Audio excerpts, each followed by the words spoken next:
मंडळी नमस्कार. तर मी आज आलो आहे आमच्या शेतामध्ये. ह्या शेतामध्ये मी एक 10 वर्षानंतर आलो असेल, कारण हे आता ओसाड पडलेली जमीन आहे. आम्ही शाळेला जात असताना या शाळेमध्ये आमचे म्हणजे वडील आमची शेती करायचे.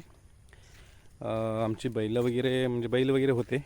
त्यावेळेला इथं आम्ही शेती वगैरे करायचो. आणि शाळेच्या वेळेला म्हणजे शाळा संपल्यानंतर किंवा संडेला ज्या वेळेला आम्हाला सुट्टी राहायची त्यावेळेला आम्ही इथं गाई म्हशी वगैरे ते बैल वगैरे चारायला घेऊन यायचो इकडं.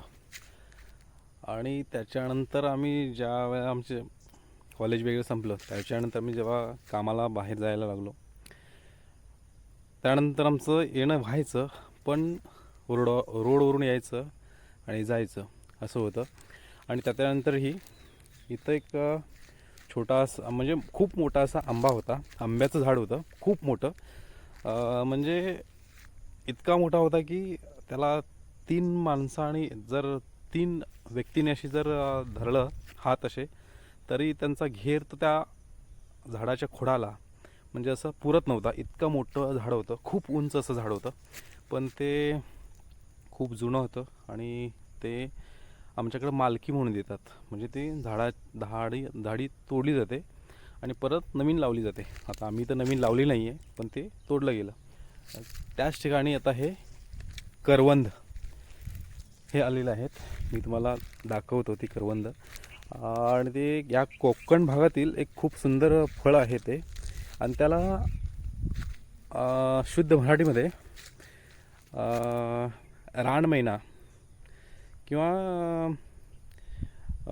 डोंगराची मैना असं त्याला मराठीमध्ये म्हणतात. पण आमच्याकडे आमच्या भागामध्ये त्याला करवंद असं म्हणतात. चला तर आम्ही ती आज काढूया. हे बा तुम्हाला दिसतील कदाचित किंवा दिसत नाहीत माहीत नाही. हे पण ते करवंदीचं झाड आहे. मी तुम्हाला दाखवतो फोटो वगैरे काढून. तर तुम्ही पहा. आणि तुम्ही पाहत असालच, कारण हे पूर्ण बांधलेली शेती आहे अशी पूर्ण असं. आणि यामध्ये मी कमीत कमी 10 वर्षांना आलो आहे शेतामध्ये. म्हणजे रोड टू रोड मी येत जात होतो असं टाईमपास म्हणून कधी येत होतो. कारण इथं एक खूप मोठा असा दगड आहे. त्या दगडावरती आम्ही चढायचो सगळे मित्र. कधी आलो सुट्टीवरती तर एकत्रित भेटलो तर आमचं निवांत बसण्याचं एक ठिकाण म्हणजे तो दगड आहे. आणि त्या दगडावरती आम्ही नेहमी बसायचो. आणि आत्ता पण जर आम्ही मित्र काही आलो तर त्या दगडावरती येऊन बसतो. पण शेताला लागूनच आहे त्यामुळे तिथे येऊन बसतो. पण इथे शेतामध्ये मी आलो नव्हतो. आणि आलो आणि मला काहीतरी खायला भेटलं इथे. तेच या कोकणाची एक देणगी आहे. आल्यानंतर तो असा हताश होऊन कोणाला जाऊ देत नाही. काही ना काही तो आमच्या पदरामध्ये टाकत असतो. त्या मोसममध्ये त्या वेळेला तिथे आम्हाला हा जंगल आणि हा कोकण देत असतो आणि आपण ते खायला पाहिजे. चला तर आपण त्याचा स्वाद घेऊया. धन्यवाद. भेटूया नंतरच्या व्हिडिओमध्ये.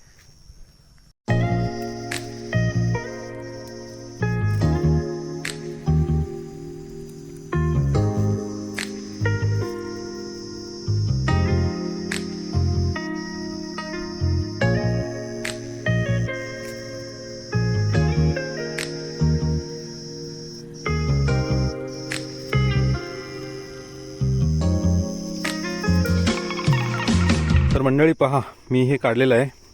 आणि हे माझ्याकडं काय नव्हतं असं म्हणजे हे करवंद काढायला.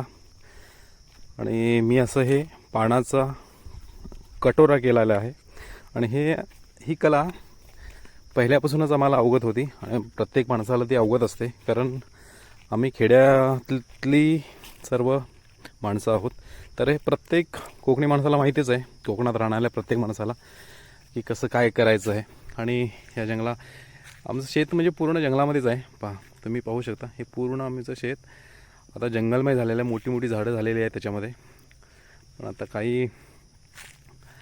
त्याच्यामध्ये काही भेटत असतं. आवळा म्हणा किंवा कन्हेरी, सुरण अशा बरेच जंगली जंगली मेवा म्हणतो आपण, तो जंगली मेवा असतो. त्या सीझनमध्ये आला तर ते मिळत असतं.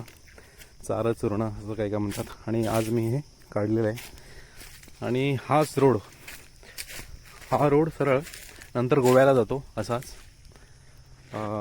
लोंढा, रामनगर, आडमोड घाट असा हा रोड इकडं जातो. आणि इथून या बाजूला इकडं आमचं गाव, इथून 1 किलोमीटर आमचं गाव आणि 1 किलोमीटर अंतरावर आमची ही शेती अशी.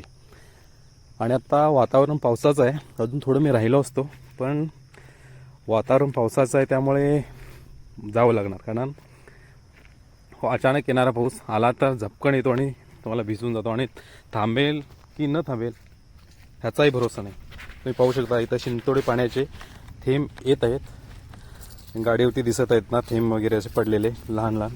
तर मी आता पटकन जात आहे आणि हे बघा ह्या रोडवरून लोक ये जा करत आहेत. तर चला आपण जाऊया, कारण पावसाचा वेळ झालेला आहे. भेटूया नंतरच्या व्हिडिओमध्ये. तोपर्यंत धन्यवाद, बाय बाय.